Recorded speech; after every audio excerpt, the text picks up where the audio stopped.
This is part 3, our final part of what turned into a little mini-series because I just got so addicted to finding more and more pictures of these ladies to compare.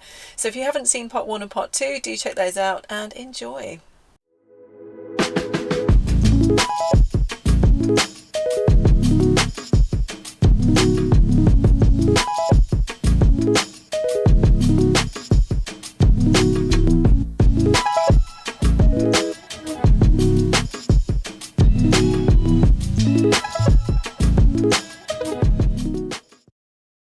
So this comparison was supposed to show that Catherine was copying Meghan.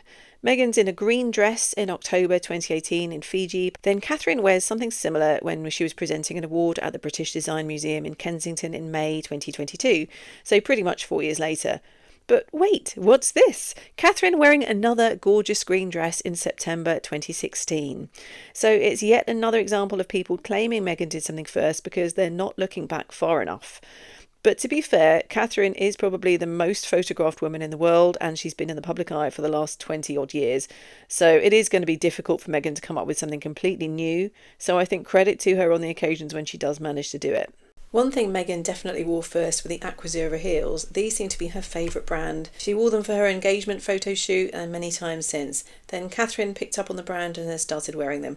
I think the only brand really associated with her before that was the LK Bennett nude pumps, which she wore a lot in her early days as a royal, I guess because they go with everything and they elongate the leg. So yes, Meghan definitely wore these first. Okay, so this picture comparison, I have to admit, is pretty uncanny, but it's basically just that they're both wearing print dresses and have somewhat similar postures. I really don't think Catherine was thinking, ooh, how can I emulate that picture of Meghan from years ago? And also, we've seen many previous shots of Catherine laughing. I don't suppose the ones of her back in happier times with Harry are very pleasing to Meghan. She was famously involved in dancing when she and William were on an Asian tour in 2012 because obviously footage like this is catnip to journalists. The royals just have to throw themselves into everything, and if they're just cringing, they have to be a good sport and look like they're enjoying themselves, which I think they do very well. So I don't think anyone's copying anyone here. It's just that royals are going to end up doing similar things because that's what being a royal is all about. But am I just being biased because I like Catherine? I don't know. What do you think? Here we are with the red suit look. Meghan wore her slouchy, oversized, very trendy suit in September 2021 for a visit to a school in New York. Then she went for a more tailored look when she gave the keynote speech at the One Young World Summit in Manchester in September 2022. Catherine wore this Alexander McQueen red suit in January 2022 and wore it again for the coronation concert in May 2023. So Meghan was the first to wear a red trouser suit. But Catherine has such a history of red suits that you can find rather snarky articles about her recycling this look over and over again, starting in 2011. And then she's wearing a different red suit in 2017. But they're skirt suits, so maybe that doesn't count. What do you reckon?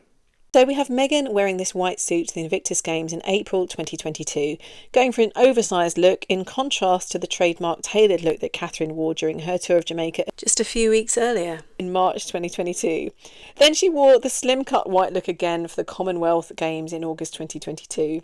Catherine repeated her white suit look in October 2023 at a Rugby World Cup event held in France, again going with a very fitted look with boot-cut trousers. I refuse to say trouser or lip. I'm not that fashiony. Even when I was a stylist, I was like, no, use proper words. I did see a video where someone was claiming that even though Catherine wore the white suit first, it was all still influenced by Meghan. But Catherine's style has always been very different, and this is not an exception. Plus, Meghan finally remembers that tailoring is a thing when she wears the white suit to Nigeria in 2024. So I do think she is way more influenced than influencer, I'm afraid. Likewise, if you look at these pictures of Catherine in a white jacket and black trousers in March 2023 for a meeting of her business task force for early childhood, I've seen people comparing these pictures to Meghan wearing a near identical outfit 3 years earlier when she visited a school in Dagenham in March 2020. But again, this is a look Catherine's already worn many times before. Here she's in 2016, tour of Canada, and wearing the same Zara blazer in 2017 from a visit with the 1851 Trust. So yeah, this is just a classic Catherine look. Here's Meghan in a black turtleneck and beige midi skirt. This was in Nottingham for her and Harry's first official engagement together in December 2017. Catherine wore a very similar outfit with a leopard print midi skirt in January 2020. So Meghan did wear this first, but there's a pretty substantial gap, and I'm not sure I'd describe these outfits as being super similar. What are your thoughts? Meghan wore a striped Ralph Lauren shirt to Wimbledon in 2018, and here we have a magazine pointing out that Catherine is borrowing her style by wearing the same shirt 7 years later. Catherine's always been a fan of stripes. I think this might be the first time we've seen her in a button-down shirt with vertical stripes. However, I'm not sure that I would agree she's copying when it's the best part of a decade later, but we'll let Meghan have that one.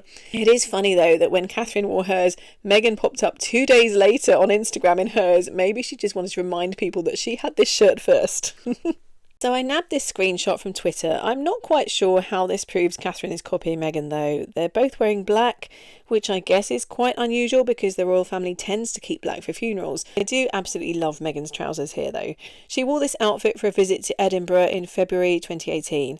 This particular shot of Catherine in a very sleek ensemble is from when she visited the Foundling Museum in London with William in 2022, so 4 years after the picture of Meghan, but the outfit is pretty similar. Black polo neck and flared pants. I didn't realise until doing this picture research how often both of these women wear polo necks. And I guess they are a bit of a style staple. I always think of Audrey Hepburn in like a black cashmere turtleneck, but I don't really like them because I don't like things around my neck.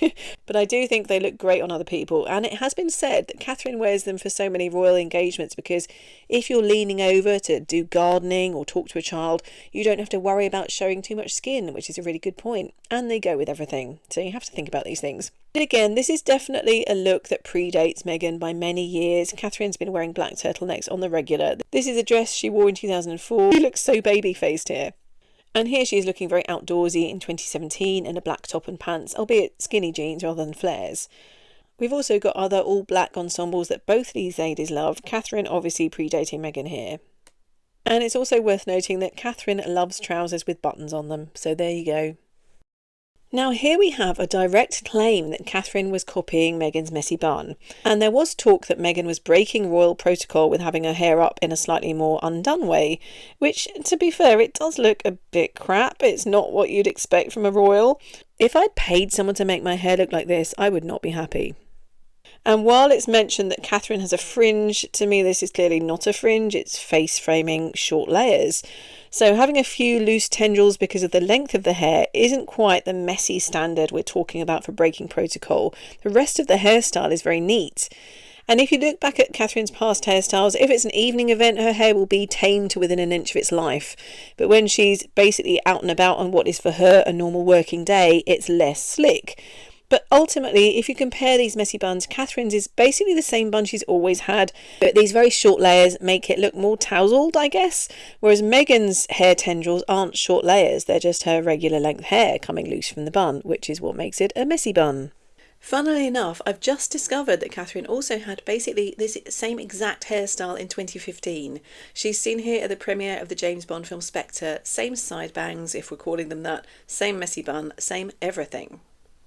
Also, I don't think anyone's really mentioned this look. I think this is one of the first pap shots taken of Meghan when she was revealed to be dating Prince Harry in November 2016. I think it's very interesting that she chose to wear Wellington boots when shopping in Kensington High Street, because this is such a classic look, not just for Catherine but for many royals, and I don't think we've seen Meghan ever dressed like this before or since. It's not her style at all, but I guess she was almost signalling that she was part of the horsey country set now. And of course, Catherine has been perfecting this outdoorsy Sloane look for many years. We can see her here in a gilet and boots. This shot was from a charity camping event in Kent back in 2012. Here's another look, also from 2012, and with Harry in January 2012. And I'm sorry, I can't resist including this. We have Catherine in one of her classic chic countrywoman ensembles, walking with William on the beach. I love the action shot of the dog here. And then we have the watercolour that Meghan put on her vision board. Do you see what I see? Am I crazy? And don't even get me started on the swing. I think maybe Meghan does have a bit of an anything you can do, I can do better attitude, because how many photo shoots need to involve swings? It does seem a coincidence she created this image in 2025 after Catherine was pictured on a swing back in 2019. I know there's quite a long gap here, but what do you think? Is it a coincidence or is she crazy? There does seem to be a lot of glee in people finding examples of either of these women wearing something after the other one, depending on which one is your favourite. And I think it's really tricky in the public eye to keep coming up with wardrobe choices that work for the event you're going to, suit your shape and your personal style, and are also vaguely fashionable. I think Catherine's got a lot of flack over the years for dressing boringly. Also, apparently Catherine was reinventing her style many years before Meghan was on the scene. I think it's because she's dressing for the job of being in the royal family. It is sort of old-fashioned and a bit Celia Johnson in Brief Encounter, and that's not necessarily a bad thing. And Catherine basically grew up in the royal family. She had to sort of take on that mantle in her early 20s. So we've seen her style become very refined over the years. And Meghan also had a taste of fame, but obviously in a much more free and easy LA and show business kind of way. And it's funny, when people say how Catherine's style changed dramatically when Meghan came on the scene, if you try to pinpoint what they mean, it basically comes down to she started wearing pantsuits. I mean, she's teamed blazers with skinny jeans before, but yes, she did start wearing these bright suits, and maybe that was Meghan's influence, or just changing fashions. Also, it's not as if Meghan was the first royal to wear a pantsuit. This look goes way back. You can see her style in her youth was this very sort of neat little feminine silhouette of a pencil skirt with a jacket. But it's interesting because I'd say Meghan's style has changed way more, and whether we put that down to Catherine or just, again, the royal influence, because you can't tell me that Meghan would be wearing stuff like this if she'd never met Harry and was still living her life in Toronto. And one last little bitchy snippet. Harry once said the women had fallen out because Kate thought Meghan wanted her fashion contacts, but she had her own contacts. And I would love to have been a fly on the wall when that conversation happened, because what did Catherine say that implied this? The only thing that came up when I looked into this was that Meghan really liked Erdem designs, but when she joined the royal family, she found they already had a relationship with Catherine. And whether it was because of this or because she outranked Meghan, Catherine got first dibs on their stuff, which must have been very annoying for Meghan. So if anyone has any other hints about what Harry was on about here, do let me know. And I do feel sorry for Meghan, because imagine trying to compete with Catherine, who literally has a supermodel figure. She's very tall and very thin, whereas Meghan does have quite a boxy shape, so when they do dress alike, it just accentuates the differences. But basically, in conclusion, there's nothing new under the sun. I think they both do really well to come up with new outfits all the time, and they are going to clash sometimes. Whether it's intentional or not, who knows? I am planning to make a bunch of royal videos in future, so if you like that kind of content, you're in luck. Thank you so much for hanging out with me today. I've had so much fun. Thank you for liking the video. Thank you for subscribing to the channel, and I will look forward to seeing you next time. Take care. Bye.